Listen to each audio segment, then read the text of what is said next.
নমস্কার বন্ধুরা, smart competitive স্কুলে তোমাদের সকলকে স্বাগত। আজকের ভিডিওটিতে আমরা আলোচনা করতে চলেছি বাছাই করা 10টি অত্যন্ত গুরুত্বপূর্ণ জিকের প্রশ্ন, যা আপকামিং যে কোনো পরীক্ষার জন্য অত্যন্ত গুরুত্বপূর্ণ হতে চলেছে। এই ভিডিওর যে পিডিএফ, সেটা তোমরা অবশ্যই আমার টেলিগ্রাম চ্যানেলে পেয়ে যাবে। ঠিক আছে, তাহলে চলো আজকের যে নতুন প্রশ্নগুলো রয়েছে সেটা নিয়ে আলোচনা করা যাক।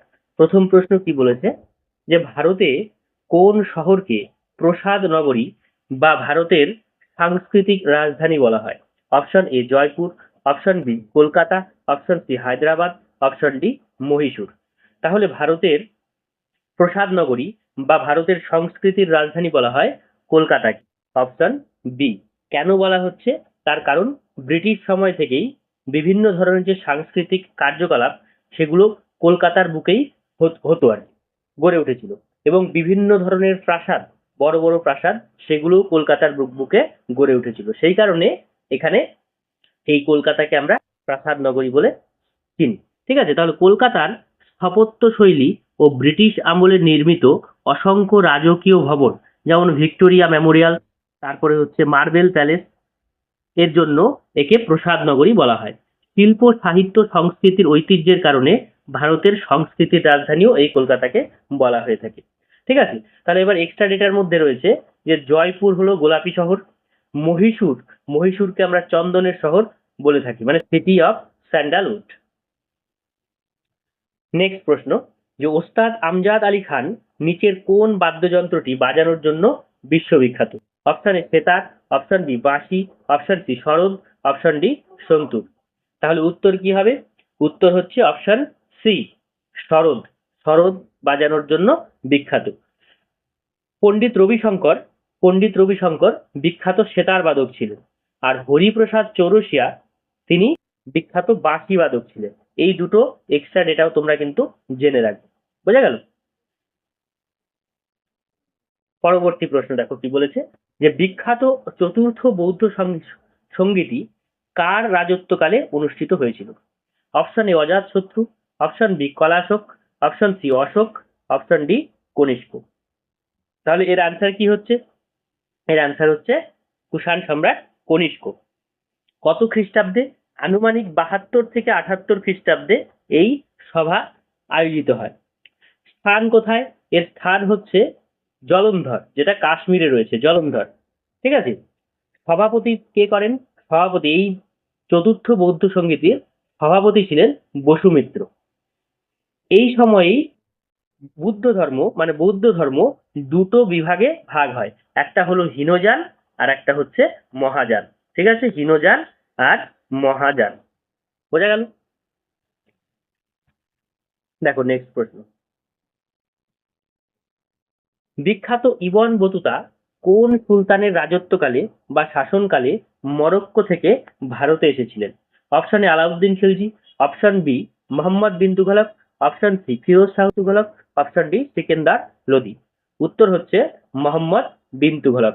মোহাম্মদ বিন তুঘলকের সময় ইবন বতুতা ভারতবর্ষে এসেছিলেন। তাহলে সুলতান, এই যে মোহাম্মদ বিন তুঘলক ইবন বতুতাকে একটা উপাধিতে ডাকতেন মানে তিনি তাকে কাজী হিসেবে নিযুক্ত করেন, কাজী বা বিচারক হিসেবে নিযুক্ত করেন। তার ভ্রমণ কাহিনী কি নামে পরিচিত? ইবন বতুতার ভ্রমণ কাহিনী কি নামে পরিচিত? কিতাব উল রাহেলা। কিতাব উল রাহেলা। মোহাম্মদ বিন তুঘলক তার রাজধানী দিল্লি থেকে দেবগিরিতে স্থানান্তরিত করেন। বোঝা গেছে? তাহলে এক্সট্রা ডেটা যেগুলো আছে সেগুলো তোমরা অবশ্যই খাতায় নোট ডাউন করবে। পরবর্তী প্রশ্ন দেখো, যে ভারতের কোন নদীটি কর্কট ক্রান্তি রেখাকে দুবার অতিক্রম করেছে? অপশন এ নর্মদা নদী, অপশন বি মাহি নদী, অপশন সি তাপ্তি নদী, অপশন ডি গোদাবরী নদী। উত্তর কি হবে? উত্তর হলো মাহি নদী, অপশন বি। এই মাহি নদীর পতন স্থল কোথায়? মাহি নদীর পতন স্থল হচ্ছে খাম্বাত উপসাগরে। খাম্বাত উপসাগরে। কর্কট ক্রান্তি রেখা ভারতবর্ষের মোট কয়টি রাজ্যের উপর দিয়ে গেছে? কর্কট ক্রান্তি রেখা ভারতবর্ষের মোট 8টি রাজ্যের উপর দিয়ে গেছে। সেই রাজ্যগুলোর নামও কিন্তু তোমাদের জানতে হবে। কি কি? গুজরাট, রাজস্থান, মধ্যপ্রদেশ, ছত্তিশগড়, পশ্চিমবঙ্গ, ত্রিপুরা এবং মিজোরাম। এই এতগুলো রাজ্যের মধ্যে দিয়ে এই কর্কট ক্রান্তি রেখা অতিক্রম করেছে। নিচের কোন গিরিপথটি শ্রীনগর এবং লেকে পরস্পরের সাথে যুক্ত করেছে? শ্রীনগর এবং লেকে পরস্পরের সাথে যুক্ত করেছে। উত্তর হচ্ছে জজিলা। জজিলা পাস এই শ্রীনগর এবং লেকে যুক্ত করে। দেখো পরের প্রশ্ন, ভারতীয় সংবিধানের মোট কয়টি ভারতীয় সংবিধানের কোন পার্টে মৌলিক অধিকার বর্ণিত রয়েছে? Option A part number 2, option B part number 3, option C part number 4, option D part number 9। উত্তর হচ্ছে পার্ট নাম্বার 3। এই পার্ট নাম্বার 3 তে কত থেকে কত নম্বর ধারা বর্ণিত রয়েছে?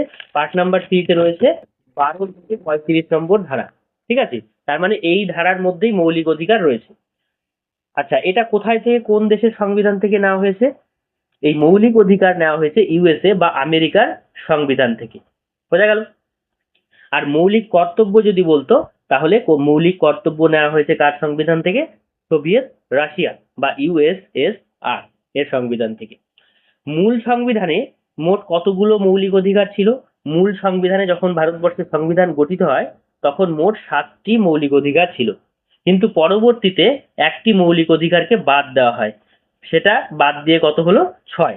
তাহলে যে মৌলিক অধিকারটি বাদ দেওয়া হলো সেই মৌলিক অধিকারের নাম তোমরা একটু কমেন্ট বক্সে কমেন্ট করে জানাবে, ঠিক আছে, কোনটাকে বাদ দেওয়া হয়েছে। আর এটাকে, এই যে মৌলিক অধিকার, এটা ভারতীয় সংবিধানের ম্যাগনা কার্টা হিসেবে পরিচিত। ম্যাগনা কার্টা। তাহলে বোঝা গেল। এবার এবার পার্ট নাম্বার 2 তে কি রয়েছে? পার্ট নাম্বার 2 তে রয়েছে নাগরিকত্ব বা সিটিজেনশিপ। আর পার্ট নাম্বার 4 এ রয়েছে নির্দেশমূলক নীতি। নির্দেশমূলক নীতি। দেখো পরের প্রশ্ন, ভারতের অর্থ কমিশন কত নম্বর অনুচ্ছেদ অনুযায়ী ও কার দ্বারা গঠিত হয়? অপশন এ অনুচ্ছেদ 280 রাষ্ট্রপতির দ্বারা, অনুচ্ছেদ 324 প্রধানমন্ত্রীর দ্বারা, অনুচ্ছেদ 110 লোকসভার স্পিকার দ্বারা, অনুচ্ছেদ 315 রাষ্ট্রপতির দ্বারা। তাহলে উত্তর কি হবে? ভারতের অর্থ কমিশন কত নম্বর অনুচ্ছেদ অনুযায়ী হচ্ছে? 280 নম্বর অনুচ্ছেদ অনুযায়ী। কার দ্বারা হচ্ছে? রাষ্ট্রপতির দ্বারা। ঠিক আছে, এখন তাহলে এর মূল কাজ কি? এই যে অর্থ কমিশন, এই অর্থ কমিশনের মূল কাজ কি? এর মূল কাজ হচ্ছে কেন্দ্র এবং রাজ্যের রাজস্ব বন্টন স্থির করা। কেন্দ্র এবং রাজ্য মানে কেন্দ্রীয় সরকার, কেন্দ্রের কতখানি রাজস্ব যাবে, রাজ্যের কতখানি রাজস্ব যাবে মানে ট্যাক্স যাবে, সেগুলো ভাগ করা হচ্ছে এই অর্থ কমিশনের কাজ। ঠিক আছে। আচ্ছা, 324 নম্বর ধারা, এখানে দেখো 324 নম্বর ধারা। 324 নম্বর ধারা এ কি বলা রয়েছে? নির্বাচন কমিশন, ভারতের যে নির্বাচন কমিশন রয়েছে তার সম্পর্কে বলা রয়েছে এই 324 নম্বর ধারা। আর 110 নম্বর ধারায় অর্থ বিল সংক্রান্ত তথ্য রয়েছে 110 নম্বর ধারায়। ঠিক আছে।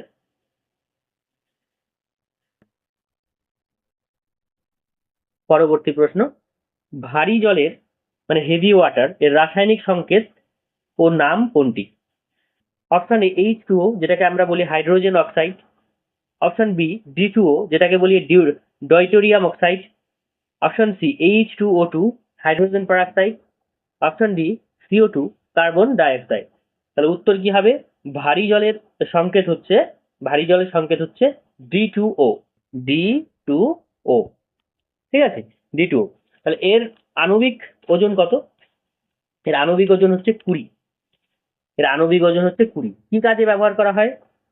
সাধারণত মডারেটর হিসেবে, পারমাণবিক চুল্লিতে মডারেটর হিসাবে এই D2O বা ভারী জলের ব্যবহার রয়েছে। রান্নার গ্যাসের সিলিন্ডারে এলপিজি মূলত কোন গ্যাসের মিশ্রণ? এলপিজি মানে হচ্ছে liquefied petroleum gas. Option A কি বলেছে? মিথেন এবং ইথেন। অপশন বি বিউটেন এবং প্রোপেন। অপশন সি ইথিলিন এবং acetylene. Option D carbon monoxide এবং নাইট্রোজেন। উত্তর হচ্ছে প্রোপেন এবং বিউটেন। Option B. ঠিক আছে। তাহলে এলপিজির ফুল ফর্ম কি বললাম? Liquefied petroleum gas. আর এলপিজিতে যে মিথেন রয়েছে সেই মিথেনের সংকেত হচ্ছে CH4। আর এই এলপিজির মধ্যে একটা উগ্র গন্ধ আমরা পাই, যে যদি গ্যাস লিক করে যায় তখন একটা উগ্র গন্ধ পাই। সেটা কোন কারণে হচ্ছে? সেটা হলো ইথাইল মার্কা প্যাটার্নের উপস্থিতির কারণে এই ধরনের বিষাক্ত মানে গন্ধটা আমরা পাই। যাতে এই গন্ধ, এটা কেন মেশানো হয়, তার কারণ যদি গ্যাস থেকে, সিলিন্ডার থেকে গ্যাস লিক করে, তাহলে যাতে আমরা বুঝতে পারি এবং সতর্ক হয়ে যাই যে হ্যাঁ এখান থেকে গ্যাস লিক হচ্ছে। ঠিক আছে, সেই কারণে এই